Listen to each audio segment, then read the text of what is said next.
Hello guys, for today's video nga ay sasama kami kila ate. Pupunta kasi sila sa manghihilot. Sumama nga kami para maipahilot ko rin si Mia dahil nagtambling-tambling nga dito sa hagdanan. Hindi ko nga alam kung ano naisipan ng batang ito at nagtambling-tambling pa dito sa hagdanan. Paalis na nga po kami guys at ayan nga po yung magandang view na makikita nyo ay ang Mount Apias. Dahil nga proud akong taga Coron ay pinakita ko na rin sa inyo. Huy! At ito na nga po at papunta na nga kami sa Santa Monica. Parang malaman ko kung may pilay ba si Mia sa pagkakatambling niya. Huy! Dumaan nga din muna kami dito sa gasoline station. Huy! English yun, B? Nagpagas muna nga kami para naman hindi kami maubusan ng gasolina sa daan at magtulak ang bebe mo. Pasigurado na nga kagad dahil nga may mga tama ang katawan ng mga kasama ko. Nang makapakarga na nga kami ng gas ay umalis na rin kami at gumawi na rin pa Santa Monica. At ito na naman nga ang another beautiful view dito sa Coron. Huy! Dumaan din nga muna kami sa tindahan para bumili nga ng gagamitin sa pagsuob at pagkilot. Sa tuwing nagagawin nga kami dito sa daanang ito ay lagi kong pinipicturan o binibideo yung view kasi nga sobrang fresh niya. Uy! English yun, B! Dito na nga kami bumili dahil baka nga walang tindahan doon sa unahan. At bumili na nga ako ng kamangyan at saka tawas ba yun? Hindi ko na rin alam kasi nakalimutan ko nga. Tinanong ko nga rin kung ano ba yung bibilin ko. Kinonfirm ko nga kung talagang yun ba dahil nga ang lola mo ay 21 pa lang pero ulyanin ng sagad. Sa kapal na mukha ko ay nag-video pa nga ako pati sa pagtali ng buko. Uy, gandang-ganda ka, B. Bumili na rin nga ako dyan ng mangunguya naming dalawa ni Mia dahil alam mo naman kapag ay hilutin ng bata ay may paiyak effects. Uy, may paiyak yarn. Kailangan talaga kapag lalakad ay lagi may chibug. Hindi lang pala sila yung magpapahilot, pati na rin ako dahil nga sa sumasakit na yung likod ko gawa ng pagka-CS. Nandito na nga po kami sa aming pupuntahan at malubak-lubak ang daanan kaya hindi na namin pinasok yung torang sakay namin. Huy! Yung anak ko ng bida-bida ang nangunguna sa paglakad, akala mo naman alam niya.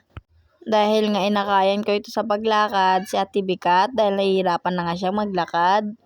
At ayan nga ang anak kong bida-bida, akala mo naman alam niya. First time lang naman namin nakapunta dito. At di nga din namin alam kung tama ba itong pinapasukan namin. Kaya nga sabi ko kay ate ay magtaupo na agad dahil nga may malaki silang aso. Pero may lalaki nga doong nakaupo at sinabi nga ni ate na magpapahilot nga kami at ito na nga ay nandito na kami sa bahay ng manghihilot. Nakita ko rin nga po dito guys na meron nga si nanay na alagang dalawang PWD. Ayan nga po yung isa yung bata. Tapos ito po yung isa yung anak niya. Yung naka-tie-dye po na violet. Kaya napapaisip ako guys. Sabi ko sana may pera man lang ako para kahit papano ay nakabigay ako ng tulong kay nanay. Pero nga lang wala. Kaya sabi ko awan ng Diyos makapera lang kayo babalik na lang ako. Na-imagine ko nga na parang ang hirap naman ang sitwasyon ni nanay kung siya lang ang bumubuhay sa dalawang PWD niyang inaalagaan. At ito na nga si Mia ang inuna niyang at ito na nga po at si Mia muna ang una niyang hinilot. Una pa nga ay paayaw-ayaw pa ang bata dahil akala niya ay masakit. Pero nga sa manggagamot gamit nila ang papel malalaman nga kapag may pilay ang bata kapag dumidikit ang papel at hindi umaalis. Buti nga ay napaka-talkative ni nanay at hindi kami naboboring dahil maraming siyang kwento sa amin. Kilalang manghihilot si nanay dito. Pero kami ngayon lang kami nakapunta dito para magpahilot sa kanya dahil hindi nga rin namin alam kung saan ito. Pag dito ka nga nagpahilot kay nanay ay hindi ka maboboring dahil nga marami siyang kwento sa iyo. At ito nga talagang pinalikan ko ng video ito yung dalawang PWD niyang inaalagaan. Bali may bata pa silang kasama pero may kasama rin naman siya dito mga anak niya pang nagtatrabaho yata. Hindi ko nga alam kung ilang taon na nga mga yan. Pero nakakaawa lang kasi kapag titignan mo na ganyan yung sitwasyon nila. Hindi man lang nila naranasan kung ano yung nararanasan natin. Hindi ko na nga na video nung pagbalik na kami. Kasi nga nakatulog na si Mia. Pagkabalik nga namin yan guys ay kumain muna kami tapos natulog. Pagkagising ko nga ay tinulungan ko na rin si Bulik nagbrush ng danggit dahil siya na nga lang ang nagdaing nito at hindi ko na siya tinulungan. Sabi ko nga ay magbabrush na lang ako. Narinig ko ngang umiiyak ito si Mia kaya kinuha ko na muna. Bagong gising kasi siya kaya umiiyak. Bakit nga naman kasi ang mga bata kapag bagong gising ay may paiyak-iyak pa? Kaya na nga pumesto na nga ako para magpatuloy sa pagbabras para makauwi kami ng maaga dahil nga nagkasakit na rin ang ulo ko. Kinikwento-kwentuhan ko na nga niya si Mia at inuuto para lang hindi na umiyak kasi nga nakakairip kapag umiiyak ang bata. Huy! Ganito lang guys yung ginagawa ko araw-araw. Kapag walang namimili ay nagsa-sideline kami sa pagdadaing. Syempre, sino ba ng mga ayaw? Kwarta na yan. Aayaw ka pa ba? Huy! Kaya nga kahit pagbablog ay pinasok ko na rin. Baka naman yumaman tayo dito. Huy! Subukan na subukan guys para kapag nagkaroon tayo ay makatulong naman tayo sa iba. Katulad nung kanina pinuntahan namin kila nanay. Gusto ko talagang bumalik doon at magdala kahit ng konting tulong lang.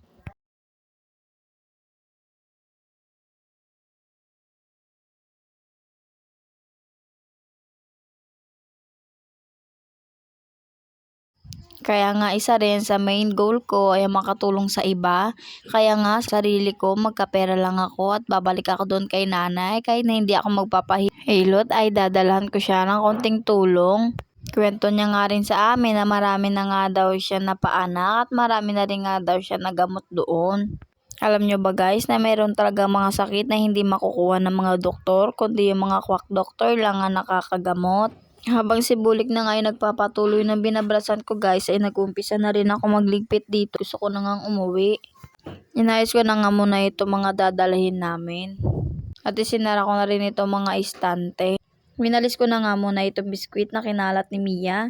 Nilagay ko na nga rin sa plastic itong dadalhin kong pang ulam. Nagtupi nga muna agad. Ito nga yung tinatawag talaga na paspasan guys. Yung pagkapinaw ay diretso tupi na. Makarating nga kami ay nagpinaw agad siya ng mga damit at tinupi niya ng diretso. Sipag kabi, huy! Sabi niya nga ay flex ko na rin nga ito mga nilabahan niya. O ayan na nga po. Proud labandero nga ang person. Hinaya nga ako ng pamangkin ko na meron nga daw nagbibinta ng putlong doon sa taas at kaya naman pumunta kami para bumili. Basta chibug, walang aayaw. Di bali nang walang kwarta, basta busog. Dito nga lang yun sa taas namin guys, kaya hindi naman kalayuan at hindi rin naman mapapagod ng bebe mo. May katamaran din kasi maglakad yan. Kung hindi nga lang ako nagbibideo, hindi talaga ako maglalakad. Charot! Siyempre kasama ko rin nga itong mga bulilit ko, pati na nga rin to si Ate Kayla. At ang aking videographer for today's video ay si Ate Ferlyn. Bumili lang nga kami dyan ng putlong guys at saka siomay. O diba, yumminess. Yun lang guys for today's video. Bye!